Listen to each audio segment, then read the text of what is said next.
ಏನು ಸಖತ್ತಾಗಿ ಕೆಂಪು ಕಾಣಿಸ್ತಾ ಇದೆಯಲ್ಲ, ಇದು ಕೆಂಪು ಖಾರ, ಇದು ಮಸಾಲೆ ಖಾರ. ನಾವೆಲ್ಲ ಉತ್ತರ ಕರ್ನಾಟಕ ಸೈಡ್ ಎಲ್ಲ ಅಡುಗೆಗೆ ಮಸಾಲೆ ಖಾರನೇ ಯೂಸ್ ಮಾಡ್ತೀವಿ. ನಾರ್ಮಲ್ ಗೋಡ್ ಖಾರ ಅಂದರೆ ಪ್ಲೇನ್ ಖಾರ ಏನು ಯೂಸ್ ಮಾಡಲ್ಲ ಯಾವುದೂ ಅಡುಗೆಗೆ. ನಾವು ಯಾವಾಗಿದ್ರೂ ಪಲ್ಯಕ್ಕೆ, ಸಾರಿಗೆ ಎಲ್ಲನೂ ಮಸಾಲೆ ಖಾರ ಯೂಸ್ ಮಾಡ್ತೀರಿ.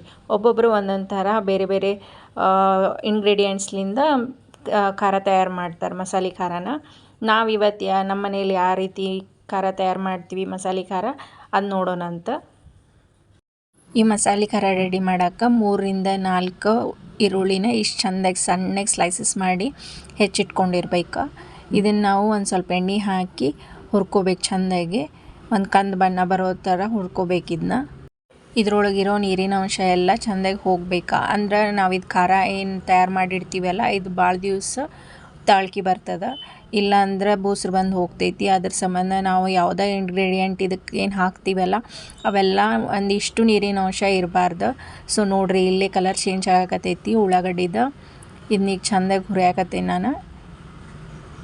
ಈಗ ನೋಡಿರಿ, ಇದೀಗ ಹುರಿದಾಗೈತಿ. ಇಷ್ಟು ಟೈಮಿಗೆ ಈಗ ನಾನು ಇದಕ್ಕೆ ಬೆಳ್ಳುಳ್ಳಿ ಮತ್ತು ಅಲ್ಲ ಅಂದರೆ ಶುಂಠಿ, ಹಸಿ ಶುಂಠಿ, ಇದನ್ನು ಅದಕ್ಕೆ ಹಾಕಿ ಚೆಂದಾಗಿ ಕಾಯಿಸ್ಕೊತೀನಿ. ಅದ್ರದ್ದು ಒಂದಿಷ್ಟು ಏನಾರ ಅದನ್ನೆಲ್ಲ ಅದ್ರೊಳಗೆ ನೀರಿನಾಂಶ ಇರೋದಿಲ್ಲ, ಬಟ್ ಸ್ಟಿಲ್ ನಾವು ಅದನ್ನ ಒಂದಿಷ್ಟು ನೀರಿನಾಂಶ ಉಳ್ಕೋಬಾರ್ದಂತ ಹೇಳಿ ಇವನ್ನೂ ಎಲ್ಲ ಹಾಕಿ ಹುರಿಯಾಕತ್ತೀವಿ.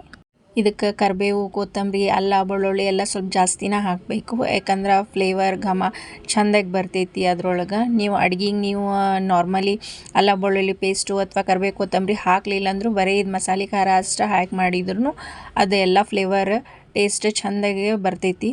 ಸೊ ಅದಕ್ಕೆ ನಮ್ಮ ಉತ್ತರ ಕರ್ನಾಟಕ ಅಡುಗೆ ಅಷ್ಟು ರುಚಿಯಾಗಿರ್ತೈತಿ. ನಾವು ಹೆಚ್ಚು ಮಸಾಲೆ ಖಾರನೇ ಎಲ್ಲದಕ್ಕೂ ಯೂಸ್ ಮಾಡ್ತೀವಿ ಅದ್ರ ಸಂಬಂಧ. ಈಗ ಇದೆಲ್ಲ ಚೆಂದಾಗಿ ಹುರಿದಾಗೈತಿ. ಇನ್ನು ಸ್ವಲ್ಪ ಹೊತ್ತು ಆರಾಕ್ ಬಿಡೋಣ ಅಂತ. ಆಮೇಲೆ ಇದನ್ನ ಮಿಕ್ಸಿ ಮಾಡ್ಕೋಬೇಕು. ಸ್ವಲ್ಪ ಬೆಚ್ಚಗಿರುವಾಗನ ಮಿಕ್ಸಿಂಗ್ ಮಾಡ್ಕೋಬೇಕು. ಅಂದ್ರೆ ಅದನ್ನ ಚೆಂದಾಗಿ ನುಣ್ಣಗೆ ರುಬ್ಕೋತೈತಿ. ನೋಡ್ರಿ, ಈಗ ಚಲೋ ತಂಗೆ ರುಬ್ಕೊಂಡಿದ್ದಾಗೈತಿ.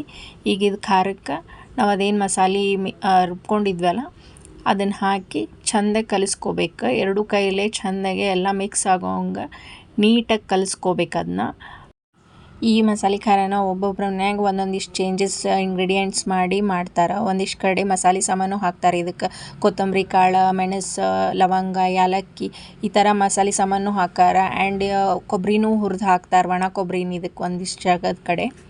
ಈಗ ಇದು ಕಲಿಸಾಗೈತಿ, ಬಟ್ ಸ್ವಲ್ಪ ಗಂಟಾಗೈತಿ. ಅದ್ರ ಸಂಬಂಧ ನಾನು ಇದನ್ನ ಮಿಕ್ಸಿ ಜಾರಿಗೆ ಹಾಕ್ಕೊಂಡು ಸ್ವಲ್ಪ ಮಿಕ್ಸಿ ಮಾಡ್ಕೊತೀನಿ. ಆ ಥರ ಮಿಕ್ಸಿ ಮಾಡ್ಕೊಳ್ಳೋದ್ರಿಂದ ಫುಲ್ ಫೈನಾಗಿ ಚೆಂದಾಗಿ ಖಾರ ಎಲ್ಲನೂ ಪೂರ್ತಿ ಮಸಾಲೆ ಮಿಕ್ಸ್ ಆಗ್ತೈತಿ. ಇಲ್ಲಾಂದ್ರೆ ಸ್ವಲ್ಪ ಗಂಟು ಉಳ್ಕೊಂಡ್ರೆ ಅದ್ರ ಟೇಸ್ಟ್ ಚಲೋ ಬರೋಂಗಿಲ್ಲ. ಆಮೇಲೆ ಎಲ್ಲ ಕಡೆನೂ ಖಾರ ಚೆಂದಾಗಿ ಮಸಾಲೆ ಹೊಂದ್ಕೊಳ್ಳೋದಿಲ್ಲ. ಅದ್ರ ಸಂಬಂಧ ಆ ಥರ ಮಿಕ್ಸಿ ಮಾಡಿದರೆ ಚಲೋ ಹೊಂದ್ಕೊತೈತಿ. ಈಗ ನೋಡಿರಿ, ಇದೆಲ್ಲ ಚಲೋ ತಂಗೆ ಮಿಕ್ಸ್ ಆಗೈತಿ. ಈಗ ನಾ ಡೈಲಿ ಯೂಸಿಗೆ ಅಂತೇಳಿ ಈ ಥರ ಒಂದು ಚಿಕ್ಕ ಭರಣಿ ಒಳಗೆ ತೆಗೆದಿಟ್ಕೋತೀನಿ. ಉಳಿದಿದ್ದೆಲ್ಲ ಖಾರನ ಒಂದು ಏರ್ಟೈಟ್ ಕಂಟೈನರ್ನಾಗ ತೆಗೆದಿಡ್ತೀನಿ ಅಂತ. ನಿಮಗೆ ಈ ವಿಡಿಯೋ ಇಷ್ಟ ಆಗಿತ್ತಂದ್ರೆ ಲೈಕ್ ಮತ್ತು ಸಬ್ಸ್ಕ್ರೈಬ್ ಮಾಡಿರಿ ನನ್ನ ಚಾನಲ್ಗೆ.